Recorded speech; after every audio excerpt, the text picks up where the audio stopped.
Good morning, good afternoon, good evening, and welcome back to episode 18 of Everything Meta. And today we're going to discuss the water crisis, or do we really have one? I don't know. Joey, do we have a water crisis? Uh, by the way, everybody, I didn't know what this one was gonna be about. I am not an expert on water. Um, Man, it sure seems like it from what Dr. Tanya was saying the other day hmm on the Twitter space.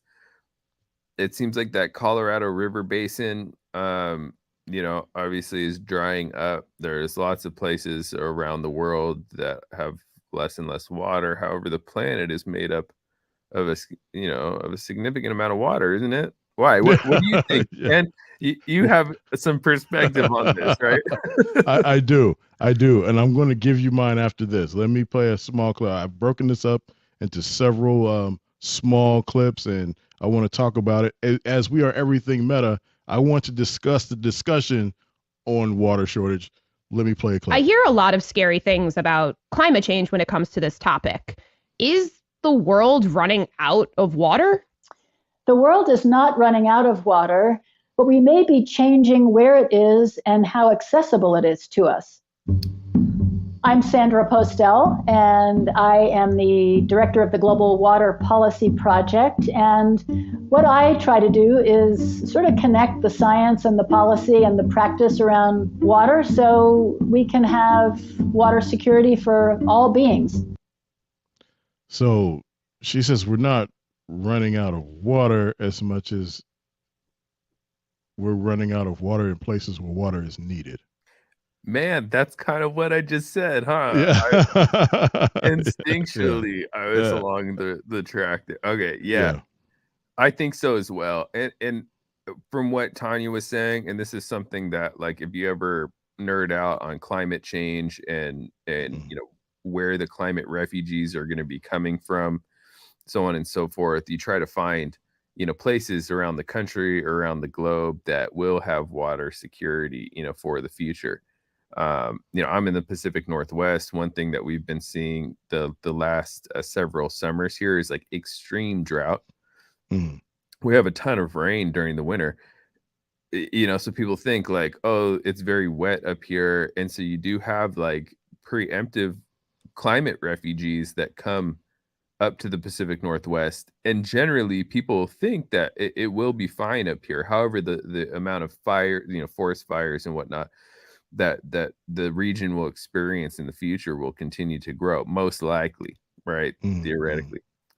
Whereas I look at places like New England, from all the research that I've done, it looks like New England, like Pennsylvania area will be more legitimate, right? So. Yeah.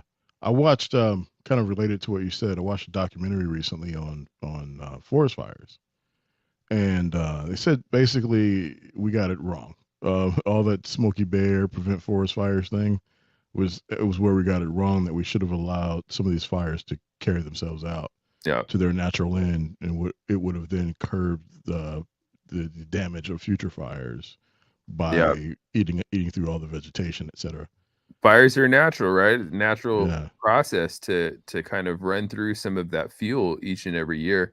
And that ash, that carbon that gets put back, obviously, some is released, but the ash is extremely nutrient dense, right? It's good for soil to have some of that ash. The thing is, you have a lot of these ultra rural, I'm going to say encampments, in the mountains in Northern California, like out in the woods. And so, yeah, a lot of the fire trails and fire prevention has been, sort of done to and this is one of those things, right, where like the resources of many go towards preserving the livelihood of very few, right, that live up in those places. And so I think that it's a bit ironic sometimes when you hear like, oh, the cities are the cities are making policy for people like way up in the Right. mountains and stuff, Yeah. when really a lot of those resources do go to preserving and keeping fires that would naturally occur, right, in those areas. Anyway, just a weird perspective. And it could keep going. No, all right, no problem. The world isn't running out of water. There's enough to meet the needs of every human on Earth, or at least there would be if it was evenly distributed. Water scarcity isn't about the total amount of water, but the fact that there isn't enough usable water where it is needed. And in these places, climate change is making the problem worse fast. The basic physics of it really is that as the temperature of the planet warms, the atmosphere expands, which means there's more capacity for the atmosphere to hold water. And so in a dry place, that means you're going to have more evaporation, which is going to dry it out further. In a wet place, you're bringing up more water and you're going to get more condensation, and it's going to rain more intensively. So as a rule of thumb, climate change will make dry areas drier, wet areas wetter, and the intensity of those events is increasing. So I remember you shared publicly some of the challenges that you had vis-a-vis livestock, vegetation, etc. Does that does second clip here resonate with you over time with your experience with the challenges that you face? I mean, I think she's referring to places that have rain during the summer. Yeah. We actually have a really humid high dew point winter here in the Northwest. It's a humid, cold, rainy winter. Whereas the summer does get pretty dry. But yeah, I mean, everything is changing. You can see, right? Yeah. It's all changing. It's natural. It has to change. Whether it's human caused or not. Something has to change. And I think that I think what she's saying. I mean, I'm not an expert, guys. You know what I mean? I didn't even know what the topic of this one was about. Okay, but I do think that being prepared for the future, keeping water, land, in mind, keeping climate change in mind for where you might be relocating in the future is definitely important. Yeah, sure. Let's go back and give some context for the listeners, and that is with the Science Down in particular and the pending journal. We're looking at 3 specific areas of research instantly, which is diabetes treatment or cure, water, and food insecurity. And so I chose to discuss the water, which kind of also relates to food, as we'll see and as one could imagine. And then next week we're going to record an episode about diabetes. And we'll expand, and I just want to kind of get an idea of what some of the voices are in the space, some of the criticisms, what's been attempted, and that way we can also know who to reach out to and see kind of where people are in the process of their own solutions and recommendations. So I caught you off guard again, but there's a reason. Cool. All right. Let's see. So what do we have? Oh. All right. I think we need to also look at our language around this and start talking in dry places about aridification more than drought, because we're going to see a long-term chronic drying that requires a different response than a temporary drought that we expect to end. So to your point, you were just saying, hey, we have these that you think the challenge is more specific to places that tend to be drier. But she's saying, hey, what about areas that are becoming more arid? They're not then able to absorb water at the same level, and she'll go into the complications of that. Do you have any thoughts or response, or do you think she's on the right path with her theory? I do. Obviously, the rampant aridification, right, is what is her word that she used. Yeah, and I think a huge issue with this, right, is a lot of people think that they're going to solve food security issues surrounding droughts by bioengineering plants, right? Mm-hmm. Which is definitely a possibility, and probably something that, depending on population growth and everything, right, would need to happen. Plants that are drought resistant, getting more yield per square foot or acre, or whatever it might be, for plants that require very little water in order to grow, are definitely things that are all pretty important, right? But also, like, I can't tell, obviously the people that live there and farm there and work in some of these regions that are becoming less and less lush, right? Yeah. You can't tell them to go start somewhere else unless there's like a mega grant program or something. There's Yeah. plenty of land that still gets water. There's also lots of companies that try to address this issue with these giant greenhouses, right? Like, there's a couple publicly traded companies that are making huge greenhouses to lessen the amount of transportation for goods, right?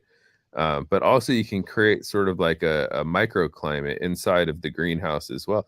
There's a lot of really interesting hugelkulture practices that go into greenhouse. Hugelkulture being like layering different compost materials inside of a greenhouse, because when they process, right, they release heat.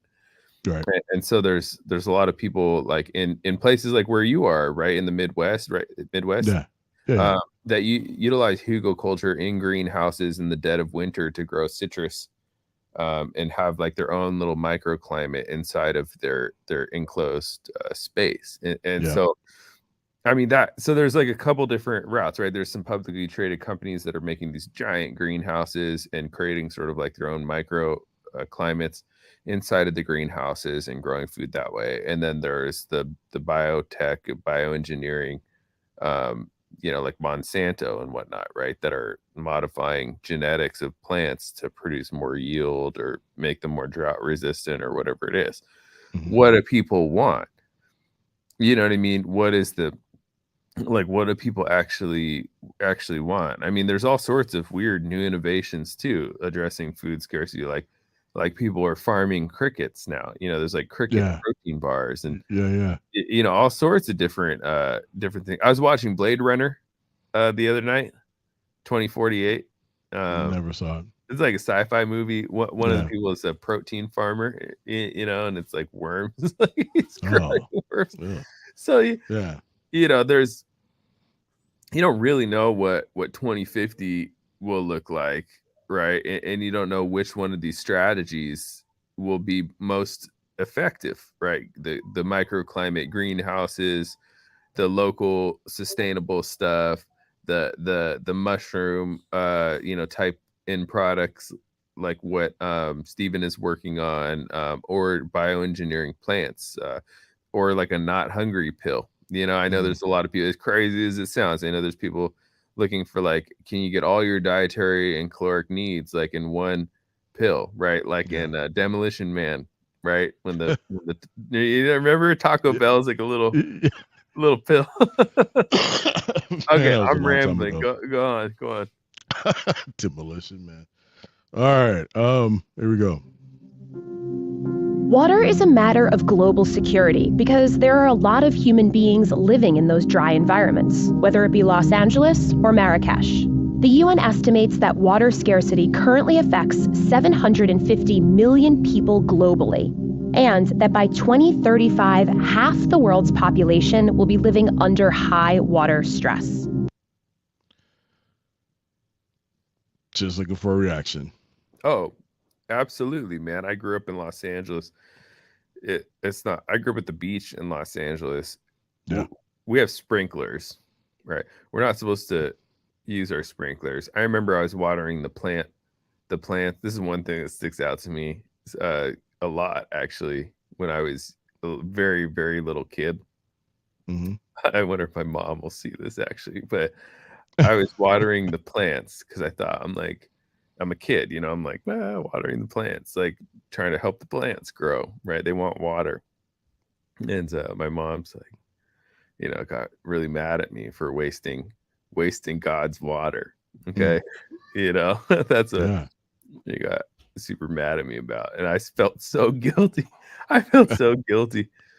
And coming from like a commercial real estate as well, like implementing water saving type of techniques into your commercial buildings, I think is super important as well. But absolutely, I'm from Los Angeles, I'm from the beach. It's not hard to tell that yes, there's native plants that seem to thrive in some of those environments and whatnot, but it's not hard to tell that most of that is like sand, sand dunes and desert, right? And so like there's so many people there, what are they going to do? I'm sure they'll have some type of solution. There's a lot of very smart people, a lot of tech companies, a lot of people figuring out solutions for many problems. So that's my first take, is absolutely, man, there's a lot of people in some dry areas, and maybe they don't necessarily realize. You will see climate refugees. You already see it, people coming up to the Pacific Northwest, right? I think that they don't necessarily know where the right places to go are, right? And I'm not sure that collectively the country is investing in the right places, right? They see Pacific Northwest, they think super green, they think rain all winter. They don't realize the amount of unburned fuel that's up here and how dry the summers are getting, right? And so like the last few years, we haven't had any crazy fires this year. We had a pretty wet spring. The last few years, every single summer, man, it is like smoked out, right? Just smoke outside.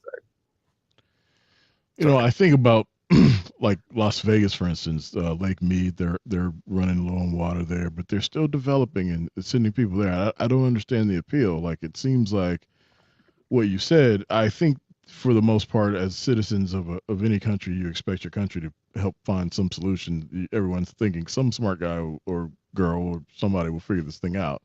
Somebody's Army Corps of Engineers, somebody will figure out our water problem. But in the meantime, you think it's responsible to still occupy places that are known to be short of water now? Well, actually, I do. Yeah. Yeah, I don't think that it's necessarily the right thing, but something has to irritate there has to be something that irritates, right? The progress, right? Like, there has to be a problem in order for people to innovate. Sure. Right. And so like if there wasn't a vast amount of people living in a place where they just shouldn't be, nobody's going to come up with innovative solutions for like large population sizes. Yeah. So personally, I do think that it's good that people are in some of these places, because it will force us to come up with something. Right. It will force us to innovate. It will put us into a position. And that's the only way that things can evolve. Right. Is that they're in a pressure cooker. Yeah. And they need to evolve in order to survive. If we weren't in those places, we would be moving in a different direction. It's something that we would never have to think of as humanity. Right. So I take your point. So if my water was out on my block, that's a me problem. If my block had no water, maybe we'd just be a bad block. But if my town had no water, we'd certainly get some kind of solution. So like until the problem has reached critical mass, you may not get even an attempt at a solution, because it's not a social problem until it's felt by enough people to where it triggers the solution, to your point. Maybe, huh? That's kind of a weird perspective on the matter, but I do think that just like all species, right? Like if they're put under pressure enough, they will have to adapt and evolve and come up with solutions in order to fix certain problems, right? So, and then you get people like you and I and organizations like the Science DAO and stuff like this? With that kind of basic idea there, we have to think about setting up institutions that are going to last over time. That means dealing with variability, thinking through how might the world change and how can we make sure that we can adapt the institutions we build, whether that be a formal institution on paper or a social institution that's not on paper. The role, what do you imagine? I mean, I think I know, but for the general public, what do you think the role of private public organizations are in kind of participating in the problem solving aspect of water scarcity? I think the private sector is always this is tough, right? Because I don't have as much experience as somebody who would say this better, right? But from my limited experience, I think the private sector is always the one to push the envelope as long as they're given, and under certain, not to get political or anything, but under certain administrations with relaxed, with more support, less regulation, generally due to profit and capitalism, right? You will see the private sector drive growth forward at a much more rapid pace than, say, like a public entity, right? So yeah, I think that if there is some type of incentive, but you also like, because it moves, it can move fast, right? Like you have a lot of cash on the sideline in the private sector that can contribute to solving global issues, and also there's plenty of contract, or there should be plenty of contract, like SAM contracts, government contracts out there to address these types of issues as well, right? So that's kind of yeah.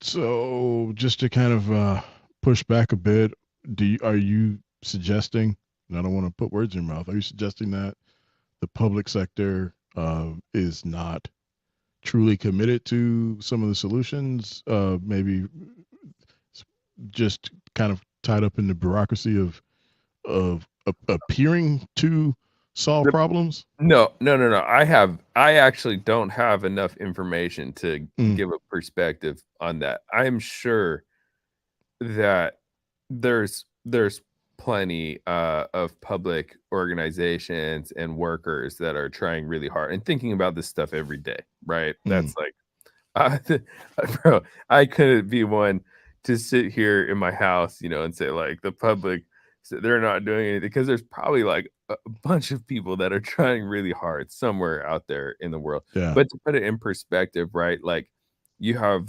Bonneville Dam Power Association up here in the Northwest, and they have a huge dam on the Columbia River, right? And they pay, like, to get rid of invasive fish and stuff. Like they pay money per fish to get rid of invasive fish, because they've created like slack water, right? And it's harming like the native fish population. They put salmon ladders in. They actually they farm trout and whatnot, I think, to stock various rivers. And so like the they are a private company, have some public involvement, right?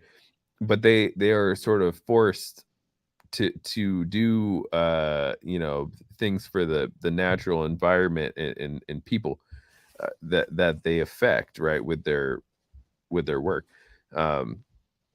So yeah, just to answer your question, no, I'm sure there's some people out there in the public sector that are working really hard. I just think the private sector moves faster, right? Yeah, for sure. I agree with you. There we go. Most of the water is salt water, just a very tiny amount, less than 2.5% is fresh water. And a lot of that, 2/3 of that, is locked up in glaciers and ice caps. And so we're dealing with a very small percentage of all the water on Earth that's fresh and drinkable and useful for all the things we need.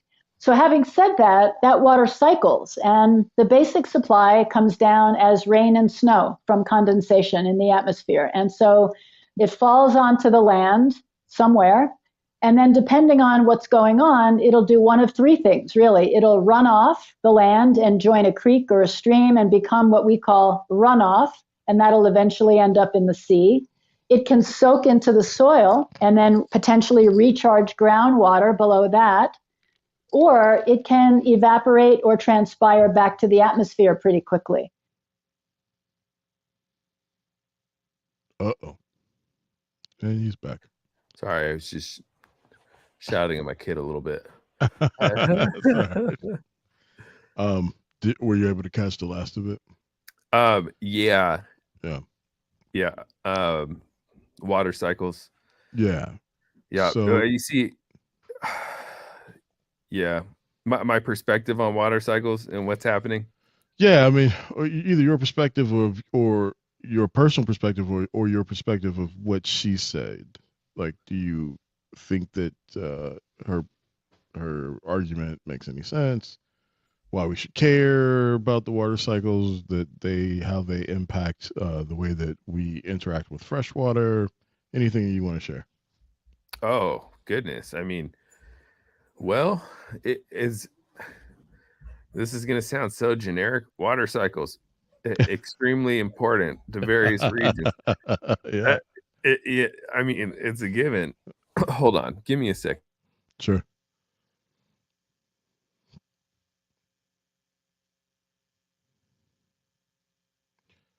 For those of you listening, I will play the clip one more time. Most of the water is salt water, just a very tiny amount, less than 2.5% is fresh water.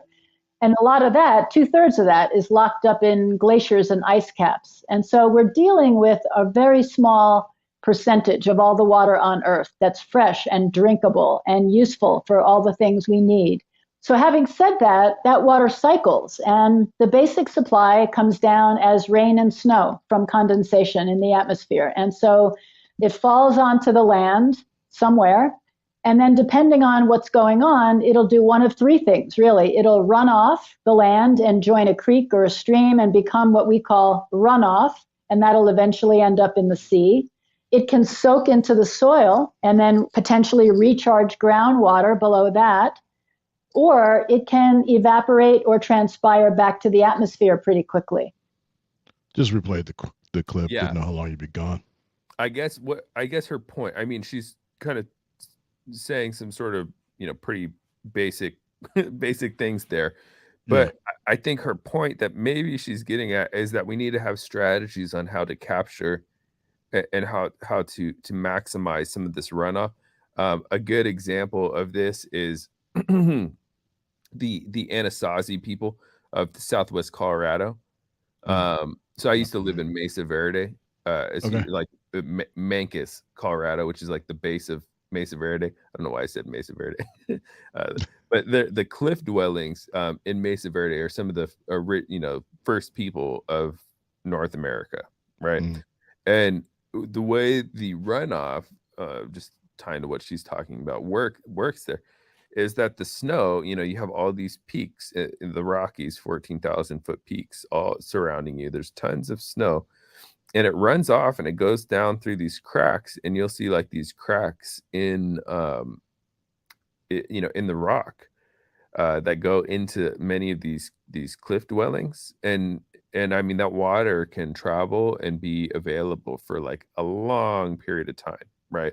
And as it goes through rocks, it's filtered, so on and so forth. And so that's how some of the first people were able to essentially live in a desert, right? Because the Southwest Colorado is a desert, and utilize that runoff from that snow melt, as opposed to just going down to the river, but actually stay in the caves and have the water trickle down through the rock over a long period of time.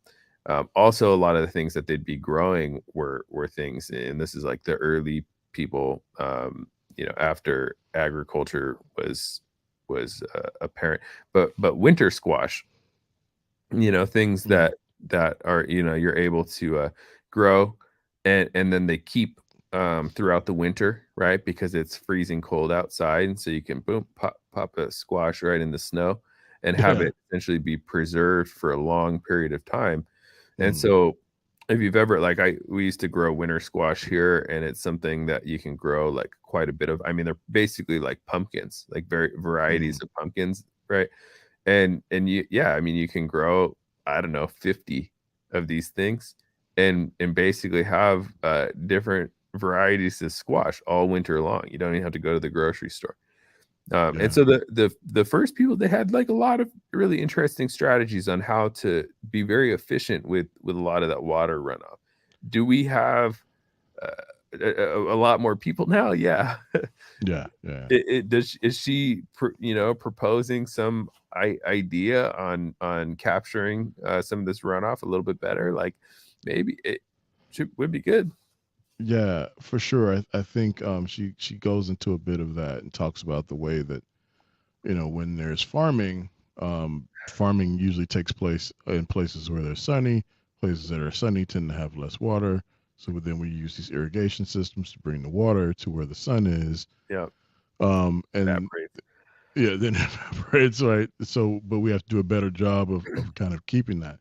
But, I'm also looking, to make sure that we are just addressing any potential critic that doesn't recognize the general inusability at the moment anyway for the salted water of the ocean. It can't be consumed, and it can't be put through most machines at this point. They would, rust and rot the machines. Yeah. So, when like we let off and you said, "Hey, man, we're mostly water, aren't we?" Like, yeah, but only a small percentage of that is good for our consumption.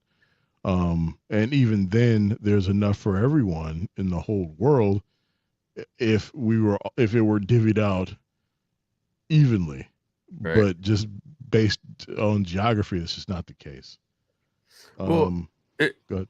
It's interesting. A lot of these giant greenhouse type of projects, right? They sort of create their own microclimate inside of the greenhouse, and that water cycle becomes very efficient, right? Because the condensation, can be recycled, right? Even in very arid climates.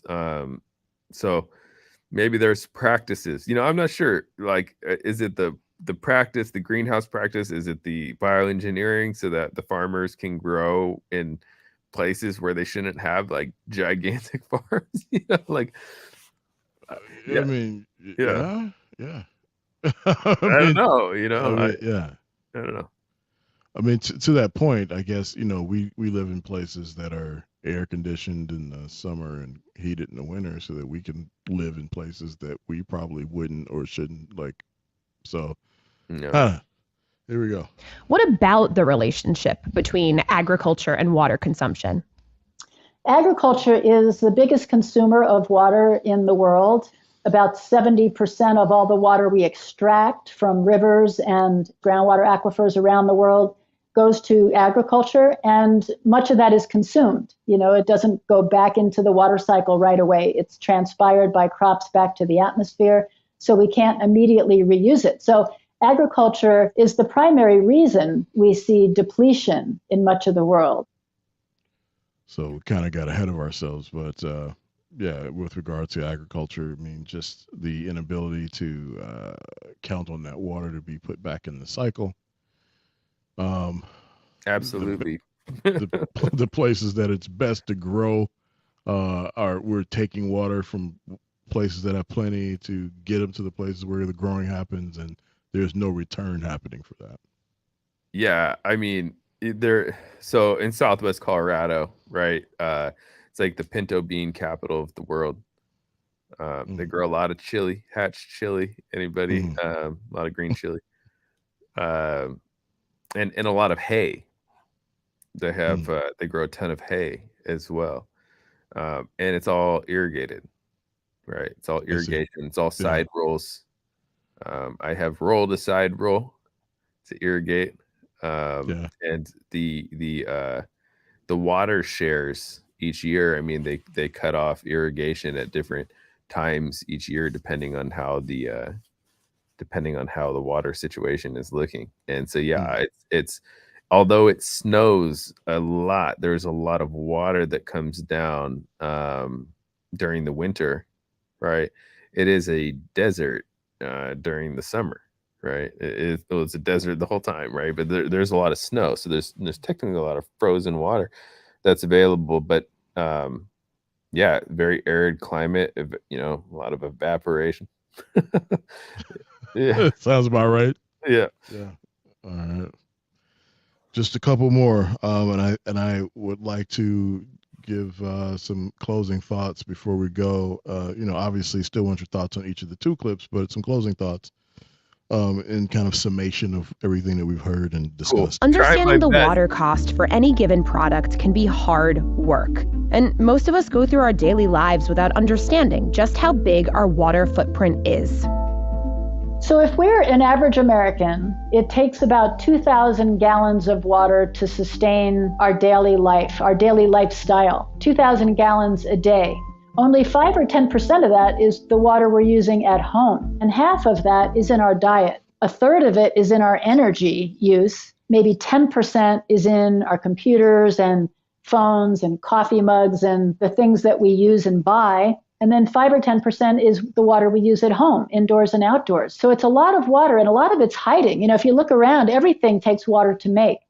And so if we are wearing a cotton t-shirt, we're looking at as much as 700 gallons of water to make that one cotton shirt. Most of that is water used to grow the cotton out in the field. Yep. I'll leave with so many years ago, looking for fitness and wellness advice. The physician says, "Hey man, don't concentrate your time on like all the time you could put in the gym. I mean, that's secondary. The problem is like if you avoid the overconsumption, then you can scale back on the time that you're trying to fix the problem." And I guess I liken that to this to say, we have a water shortage problem that could be fixed in many ways that don't require that we interact with actual water any differently, but that if we were more mindful of the other things that we interact with and their use of water, if we were more conservative in those ways, we would have maybe an easier route to the water shortage problem. Could be not by turning off the sprinkler or not by like making sure you shut off the faucet when you're brushing your teeth, although these things are very helpful. I'm saying if you think about every other aspect of your life and how much water is used there's so many other ways to save water that I don't think we think about. Yeah, 100%. I think that people don't realize and frankly don't care about their footprints. It is sad. I mean, not to be too pessimistic or anything, but you have a lot of people out there with no empathy, right, for their fellow human being.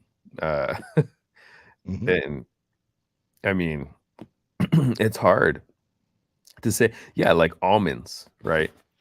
Like almonds take a massive amount of water, the cotton, right, takes a massive amount of water. Cattle, raising beef takes massive amounts of water. You have people sort of maybe that are a bit set in their ways, and they don't realize maybe like where things are going. A lot of times, and actually sometimes the farmers that are doing these things, it's strange. It's not them because they're more in tune with how much water they need more than everybody else, right? Really, like they know they're more in tune with how much water they're using and how much they need for the year, more than anybody, really, because that's like what they need to grow their products. or use their products. Lithium mining, another one, massive amounts of water. And so you see like a lot of these battery companies, mining companies actually buying or acquiring, positions in water companies, right? Because of how important it is. So yeah, I mean, goodness, it's weird. So I'm in the Pacific Northwest. You're in the Midwest. You have plenty of water, right? Yeah, we're just wet. Yep. Life is great out here. Yeah, we have a lot of water here as well, right? Yeah. There are plenty of places where the two of us don't live that are facing some serious issues. And one thing that I always do, I go in like apartment buildings, right, commercial buildings, something like when I go, if I acquire something, I go and I change the faucets, I change the shower heads, I change the toilets, right? So a lot of old school toilets are like 5 gallons per flush. Now they're like 1 gallon per flush. Stuff like that.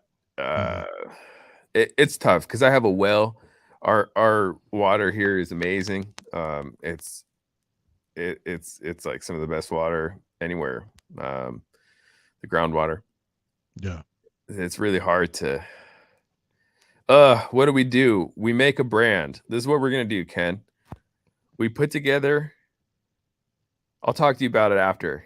I'll give you a plan, and we do it. And I have some people that can help us do it too. All right. Well, on that note, let me get to the last snippet here, and then we'll wrap it up. So you can tell me how we're going to save water. Let's see. And the western United States isn't alone. The same conflicts are playing out over rivers, lakes, and ground sources across the world. And in each place you find the same themes: dwindling supply, over-allocation, and institutions that were not built with the flexibility that climate change requires. Even though there's a treaty between India and Pakistan over the Indus River, we've seen a lot of, conflict around water-related issues in Kashmir, for example, even though there's a treaty that sets out how that water should be shared between India and Pakistan. We've seen in Africa a lot of tension and violence even over water between different ethnic groups because there's not sufficient water there to meet the needs of everyone in the culture and in the form of agriculture in particular that they've been accustomed to. One of the most talked about cases of water scarcity is Cape Town, South Africa, which in 2017 came within a hair's breadth of becoming the first major city to run out of water completely. Preparing for the worst, Cape Town's Day Zero plans included shutting off pipes and deploying resources to deal with social unrest and outbreaks of disease. Strong rains staved off the emergency in 2018, but water anxiety remains a serious problem in South Africa and many other parts of the continent too. One of the reasons I wanted to make sure to include that, we often talk about water problems from the perspective of other countries, and we also have our own problems. And that's not to say that we're more important than they or they're more important than we. It's just that we think about problems, I think, in America as things that are happening other places.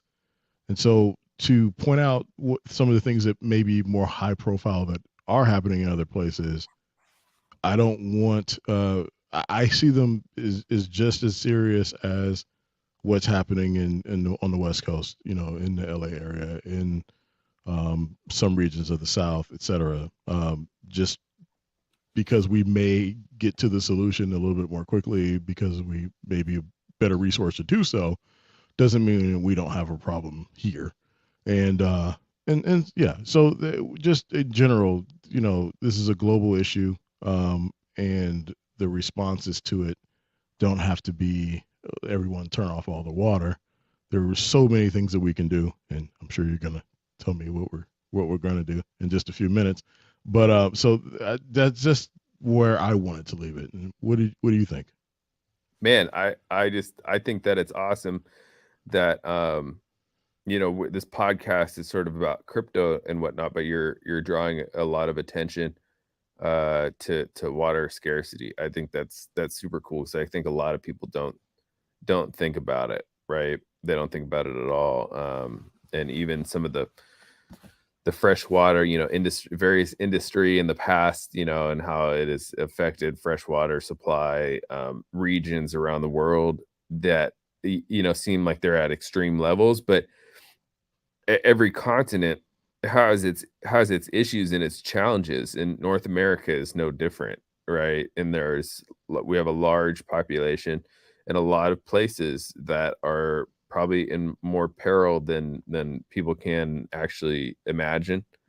And you're right. I think maybe we have more resources here. But yeah, I think that it's awesome, Ken, that you're bringing this up, and I hope it circulates. I hope the important parts of this podcast circulate. So yeah, and just to make sure that you guys are clear when you're listening, I mean, this isn't a tangent of water scarcity, decentralized science style crypto. I'm not just talking about water insecurity for no reason. We're trying to bring issues that are important and try to think about solutions. So yeah, I mean that's the project, guys. Like that's the science style project, right? It's a global think tank, right? With inventors, scientific minds, everyday people that can come together to solve global issues. Maybe it's a little bit more philanthropic than the market has a taste for, but also I think that you can make it profitable as well and beneficial to the people involved. Mm-hmm. But if the science DAO is able to bring about to address some of these issues, because we are a global think tank, there might be a water scarcity issue facing some members of this DAO, and they might be bringing it up, and then a global consortium of people that are solving issues around the world can address that issue in that region, right? And build a plan with a global network of people to address it. So thanks for bringing that up. Hey, no worries. On that note, I'm going to close it out. I do appreciate everyone for watching. Thank you, Joey, for being here, and don't go away.